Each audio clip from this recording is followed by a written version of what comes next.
तमिलनाडु के अगस्त्यमलाई पहाड़ी इलाके में एक छोटा सा गांव था, जहां हरिराम नाम का एक मोची रहता था। वो काफी गरीब था, इतना गरीब कि लोगों के फटे जूते जैसे उसकी छोटी सी झोपड़ी थी।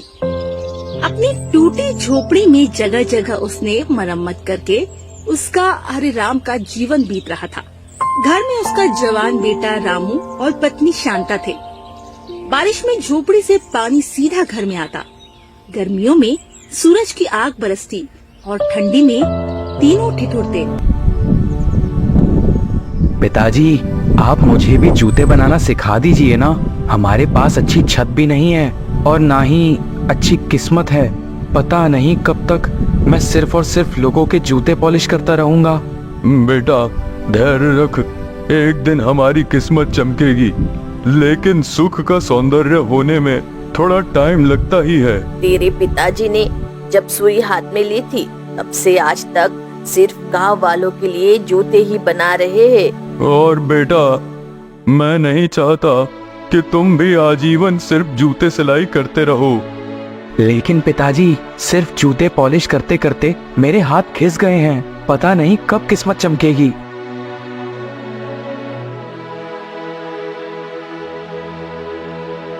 फटी चादर ओढ़कर रामू सोने की कोशिश कर रहा था।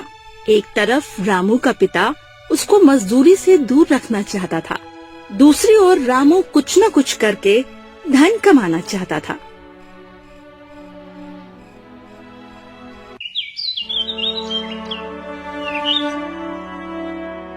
अरे भाई, ये कैसे जूते बना दिए हैं? मैं तुम्हें इसके लिए कोई पैसा नहीं दे सकता। ना ये मेरे पैर में आ रहे हैं और ऊपर से मेरे पैर में चुभ रहे हैं। अरे गोलू भाई, चिंता मत करो, मैं इसको ठीक कर देता हूँ। पता नहीं नाप के हिसाब से ही किए थे, फिर भी क्यों ऐसा हो गया। नहीं नहीं, रहने दो भाई, मुझे ये चाहिए ही नहीं। मैं बाजू के गांव में जाकर चंपक मोची से अपने जूते करवा लूंगा। सुना है वो अच्छा काम करता है। तुम तो अब बूढ़े हो गए हो, तुम घर जाओ और आराम करो भाई। हाँ।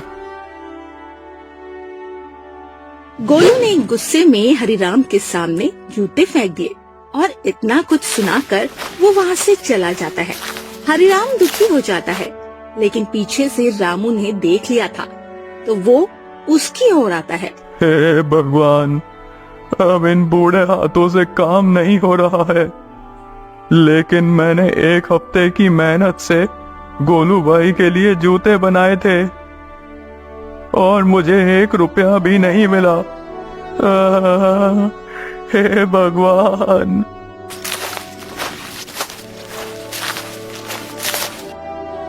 देखिए पिताजी, मुझसे आपकी ये हालत देखी नहीं जाती। अगर आप मुझे जूते सिलना नहीं सिखा रहे तो मैं मजदूरी करने चला जाता हूँ, लेकिन मुझे बस जल्दी से पैसे चाहिए। अरे बेटा, थोड़ा तो धीरज रखो, हम थोड़े आराम से सोचेंगे। क्या आराम से सोचेंगे पिताजी? मेरे साथ जो खेलते कूदते थे, साथ पड़े हुए, वो भी मेरी ऐसी फटीचर वाली हालत देखकर मुझसे मुंह फेर लेते हैं। मुझसे अब हमारी गरीबी देखी नहीं जाती। गुस्से में रामू चला जाता है। रामू गुस्से में जा रहा था, तभी कुमार ने उसे रोका। अरे रामू भाई, क्यों गुस्से में पिताजी से बहस कर रहे थे? कुछ नहीं भाई, बस काम की चिंता है। अगर काम ही करना है तो क्यों ना साथ में करें, हैं? क्या काम है भाई? देखो भाई, मेरा खेत बरसों से खाली पड़ा है, लेकिन आज तक कोई साथी नहीं मिला। मुझसे तो काम होता नहीं। अगर तुम कहो तो साथ मिलकर खेती करते हैं, लेकिन पहले तुम्हें खेत की सफाई करनी पड़ेगी। थोड़ी देर रामू ने सोचा, फिर बोला। खेत में भागीदारी? कितना भाग मेरा होगा, बताओ भाई? अरे भाई, आधी आमदनी तुम्हारी, आधी आमदनी मेरी। मजबूरी में आकर पैसों की लालच में रामू ने हाँ कर दी। ठीक है भाई, चलो काम पर लगते हैं।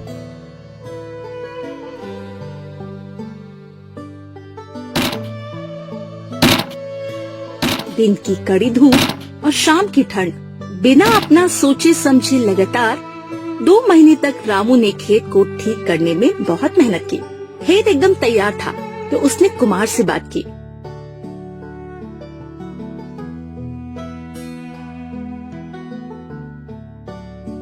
चलो भाई, अब क्या उगाना है खेत में, बताओ। वो तो ठीक है, लेकिन मेरे घर में भी कुछ महीनों से पैसे की कमी हो गई है। खेत के लिए मुझे एक जमींदार से अच्छा दाम मिल रहा है, तो मैंने सोचा इसे बेच दूं। रामू को गुस्सा आ गया। क्या कहा? जमीन बेच दोगे तो मेरा क्या होगा? मुझे भी हिस्सा चाहिए। अरे अरे, काहे मत्थे चढ़े जा रहे हो भाई? हिस्सा चाहिए का मतलब क्या होता है? ये मेरी जमीन है, चलो यहाँ से निकलो, हटो। कुमार रामू को धक्का देकर खेत से निकाल देता है और रामू दुखी हो जाता है। वो रोते हुए जा रहा था। मोची हो, लोगों के जूते पॉलिश करो, आए बड़े खेत में भागीदारी लेने वाले।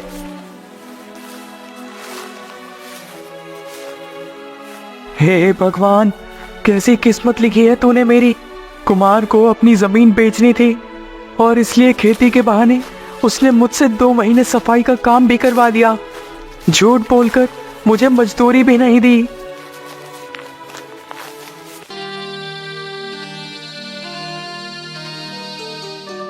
बेटा, मुंह क्यों उतरा हुआ है तुम्हारा? पिताजी, मुझे कुछ करना है, मुझे कुछ बड़ा करना है। मैं मजदूरी करने गया था तो मेरी किस्मत ने भी मेरा साथ नहीं दिया। बेटा, अब तू काम करने कहाँ जाएगा? इससे अच्छा तू जूते पॉलिश कर। थोड़ा थोड़ा करके 2 वक्त की रोटी तो हो ही जाती है। कब तक 2 वक्त की रोटी के लिए मैं और पिताजी ऐसी मजदूरी करते रहेंगे, बताओ। देखना बेटा, एक दिन तुम जरूर कामयाब बनोगे। क्या कामयाब पिताजी? हर काम से मुझे निकाल दिया जाता है या मेरे साथ कोई ना कोई चाल चल देता है। रामू दुखी होकर सोच में पड़ गया। वो मजदूरी करने जाता तो वहाँ से उसे निकाल दिया जाता और उसकी छोटी छोटी गलती पर उसे लोग चिढ़ाते। झोपड़ी जैसे अपने घर की खिड़की से रामू सितारे देख रहा था और उसके मन में काफी सारे ख्याल भी आ रहे थे।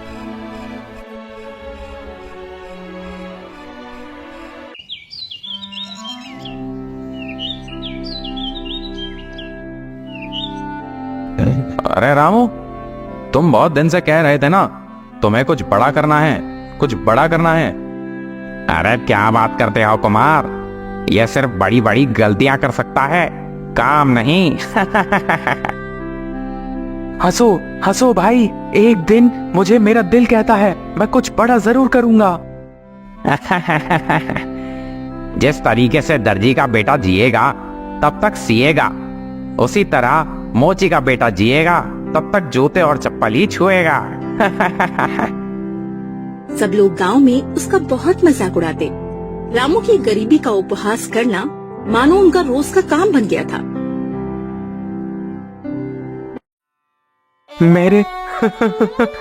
मेरे गांव वाले मुझे ऐसे क्यों कहते हैं? मेरा कोई मित्र भी नहीं, ना कोई मेरी हालत समझने वाला है।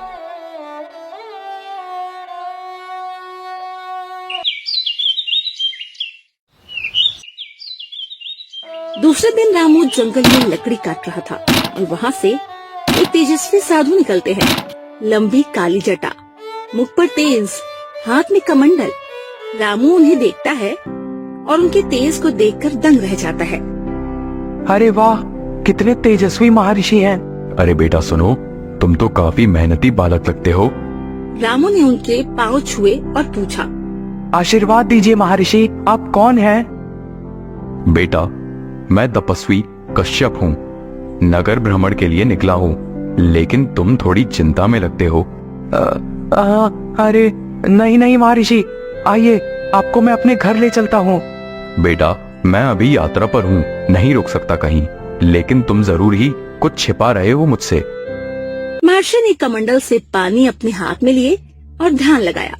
रामू देख रहा था वो क्या कर रहे हैं। फिर महर्षि बोले, अरे बेटा, अपने अंदर इतना दुख समेटे हो। तुम्हारा घर टूटा है, गांव में सब ने तुम्हारा उपहास करके तुम्हारा उपयोग किया है, तुम्हारे माता पिता भी बूढ़े हो गए हैं। अरे महर्षि, आप तो मेरे मन की दुविधा समझ गए। आप तो ज्ञानी लगते हैं, कृपया कोई उपाय बताइए। देखो बेटा, तुम्हारी किस्मत बदलने वाली है, भाग्य चमकने वाला है, लेकिन उससे पहले तुम्हें अग्नि परीक्षा से गुजरना होगा। तुम एक दिन बहुत बड़ा नाम कमाओगे और धन, पैसे और ऐश्वर्य की कोई कमी नहीं रहेगी। लेकिन ध्यान रहे, किस्मत के खेल में हार मत मान लेना। तुम्हें सोच समझकर हर कदम उठाना है। उतना कहकर ऋषि कश्यप तो वहाँ से चले गए और खुशी से झूमता हुआ रामू घर आया। वो अपनी बात घर में बताने ही वाला था कि अरे बेटा, देखना ये तेरे पापा को क्या हो गया। देख तो, सुबह से न बोल पा रहे, न ही हिल पा रहे हैं। देख बेटा। रामू ने देखा उसके पिता हरिराम कुछ कहने की कोशिश कर रहे हैं, लेकिन कह नहीं पा रहे हैं। अरे अरे पिताजी, ये क्या हो गया आपको? आप अचानक से कुछ बोल क्यों नहीं रहे हैं? दोनों माँ बेटे रोए जा रहे थे और उसी वक्त तेजस्वी महर्षि कश्यप एक दिव्य रोशनी के साथ उनके सामने आए। ऋषिवर, ऋषिवर, मदद कीजिए ऋषिवर, मेरे पिताजी को अचानक से क्या हो गया? अरे बेटा, उठो। मैंने तुमसे कहा था ना, तुम्हारे भाग्य की परीक्षा ली जाएगी। तुम्हारे पिता का कठिन समय आ गया है। अब इसमें तुम्हें धैर्य से काम लेना होगा और इनकी सहायता करनी होगी। क्या कह रहे ऋषिवर? कठिन समय? हाँ शांता देवी, हरिराम के अपने कर्मों की वजह से उसका ये समय बहुत खराब बीतने वाला है। आप लोगों को बहुत सावधानी से रहना होगा। तो मैं क्या करूं ऋषिवर, बताइए? मेरे पिताजी का इलाज कैसे करूं मैं? तुम्हारे पिता का इलाज सिर्फ एक ही जड़ी बूटी से हो सकता है। यहाँ से कई योजन दूर सुंदर वन जंगल और रेतीले रेगिस्तान के बीच में एक दिव्य तालाब है। वहाँ से तुम्हें वो जड़ी बूटी मिलेगी। क्या कहा? इतना दूर? बेटा, तुम कैसे जाओगे? और हम अकेले होगे तो खाने पीने की व्यवस्था कैसे होगी? अरे चिंता मत करो माँ, मैं तुम्हें छोड़कर कहीं नहीं जाऊंगा, मैं यही काम करूंगा। बेटा, मैंने तो तुम्हें रास्ता बता दिया है, अब आगे तुम्हारी मर्जी है। अपने पिता को ऐसी हालत में छोड़ दोगे, समय से पहले कुछ हासिल नहीं होगा। इतना कहकर ऋषि कश्यप अदृश्य हो गए। रामू सोच में पड़ गया। वो और उसकी माँ रोए जा रहे थे।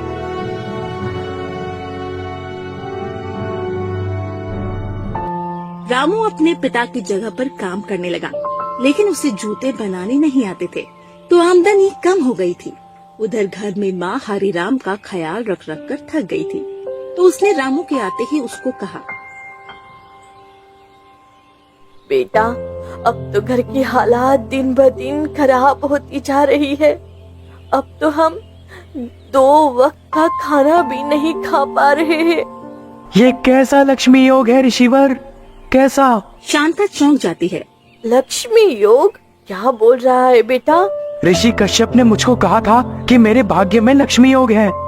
बेटा, कोई लक्ष्मी योग नहीं है। घर में खाने तक के पैसे नहीं है। अरे कैसा जीवन दिया है, अगर लक्ष्मी योग है तो जल्दी पैसे क्यों नहीं आते? बेटा, ऐसा ना कर। पिताजी ने मुझे जूते बनाना तो सिखाया नहीं, अब गांव में कोई काम भी नहीं दे रहा। तेरे बापू चाहते थे तू बड़ा आदमी बने, सिर्फ मोची बनकर न रह जाए। रामू की आंखें लाल हो गई और वो आवेग में बोल पड़ा, अब मैं बड़ा आदमी बनूंगा।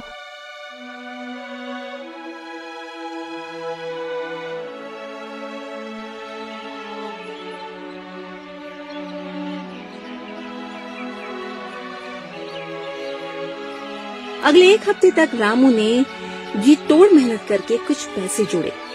ये लो माँ, ये पैसे, पापा का ख्याल रखना माँ। मैं उनके लिए जड़ी बूटी लेकर और अपने लिए भाग्य का खेल खेल कर ही लौटूंगा। आशीर्वाद दो माँ। रामू ने अपने माता पिता दोनों के पैर छुए और आशीर्वाद लेकर निकल पड़ा।